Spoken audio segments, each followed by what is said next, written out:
আমি সয়া চাংসগুলো দেখো এখানে হালকা একটু নুন দিয়ে সেদ্ধ করে নিয়েছি। আর নিয়ে নিয়েছি টমেটো, একটু আদা কুচিয়ে নিয়েছি, আর নিয়েছি এখানে কিছুটা বাদাম। আর যেহেতু আমার বাড়িতে ঝাল একদমই চলে না প্রায়, সেই জন্য একটা শুধু ছোট্ট দেখে কাঁচা লঙ্কা। এবার এই বাদাম আর এই আদা আর টমেটো সবটাই আমি এখানে পেস্ট করে নিচ্ছি।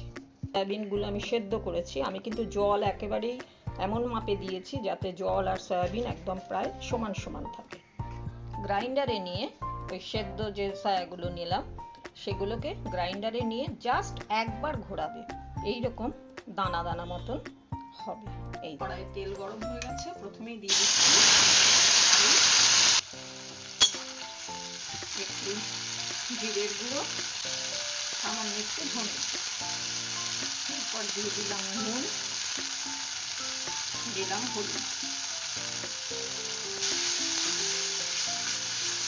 একটু নাড়াচাড়ার পর যে চাংসগুলো সেগুলো মিশিয়ে দিচ্ছি। এবার এটাকে আমি ভালো করে শুধু কষতে থাকবো। প্রায় রেডি হয়ে এসছে। এবার আমি এতে মেশাবো কিশমিশ। কিশমিশগুলো কিন্তু আমি কাঁচি দিয়ে একদম ছোট্ট ছোট্ট করে কেটে রেখেছি। এবার এটাকে মিশিয়ে দেব। দিয়ে দিচ্ছি সামান্য একটু চিনি। দেখো পুরো একদম রেডি। এবার এটাকে অল্প একটু আমি ঠান্ডা করতে দেব।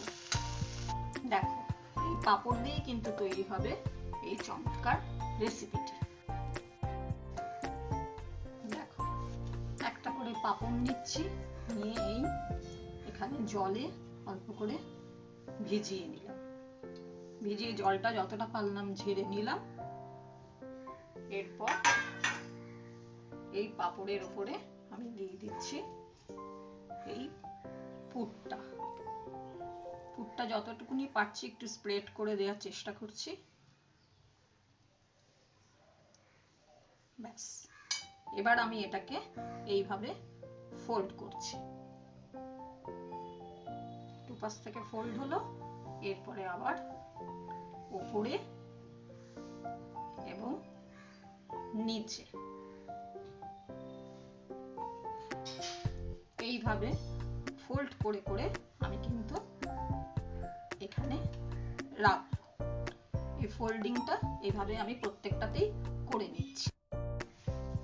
দেখো আমি পুরো পাঁপড়ে পুরগুলো ভরে রেডি করে নিয়েছি।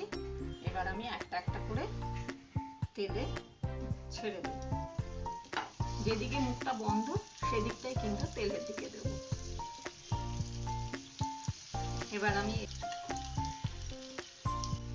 এবারে এক পিঠ করে উল্টে দিলাম। গুলো আমি এভাবে কিন্তু ভেজে নিচ্ছি।